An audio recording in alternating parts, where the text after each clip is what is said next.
2020 সাল থেকে আমার চুল পড়া স্টার্ট হয়েছে। চুল পড়া সমস্যার জন্য আমি এ পর্যন্ত যাবৎ অনেক চিকিৎসা নিয়েছি। পিআরপিও নেওয়া হয়েছে। আমার আমার মনে হয় চুল পড়াটা আমার জেনেটিক সমস্যা। আমার ডাক্তার আমাকে বলেছে আমার অ্যান্ড্রোজেনেটিক অ্যালোপেশিয়া। এখন দেখা যাচ্ছে যে আমি যতদিন মেডিসিন নিচ্ছি ততদিন ভালো থাকছে আমার অবস্থা। মেডিসিন অফ করে দিলে আমার চুল আবার পড়ে যাচ্ছে। সো যার পরিপ্রেক্ষিতে আমি আবার এখন ডাক্তারের পরামর্শে হেয়ার ট্রান্সপ্লান্টের সিদ্ধান্ত নিয়েছি। আসসালামু আলাইকুম, আমার নাম মোহাম্মদ আরিফুল ইসলাম। পেশায় আমি একজন চাকরিজীবী। আমার বয়স 29 বছর।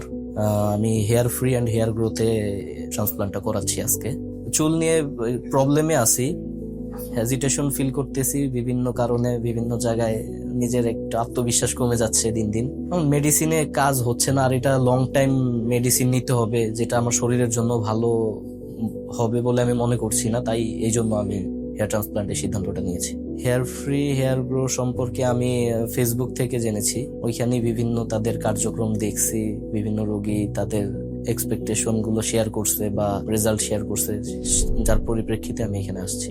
এখানে হেয়ার ফ্রি হেয়ার গ্রোতে আমি গত 7 দিন আগে হেয়ার ট্রান্সপ্লান্ট করি। আমি ফার্স্টে ভাবছিলাম হয়তোবা হেয়ার ট্রান্সপ্লান্ট খুব জটিল একটা কিছু, কোনো জটিল অপারেশন বা এরকম কিছু। বাট পরবর্তীতে যখন আমি ওটি রুমে ঢুকলাম, ডাক্তার এবং স্টাফদের সব প্রসেসিং গুলা দেখলাম, পরবর্তীতে মনে হলো যে না, এটা তো আসলে তেমন জটিল কিছু না, খুব নর্মাল একটা সার্জারি। এটা সবাই আপনারা চাইলে করতে পারেন, বুঝতেও পারবেন না এটা যে খুব বড় কিছু। খুব নর্মাল একটা সার্জারি, এটা ভয় পাওয়ার মতো কিছুই নাই। আমিও ফার্স্টে ভাবছিলাম যে হয়তোবা ভিতরে ঢুকে কি না কি দেখবো, ভয় পাবো, কিন্তু পরবর্তীতে দেখলাম যে না, তেমন ভয়ের কিছুই নাই। এটা নর্মাল একটা সার্জারি।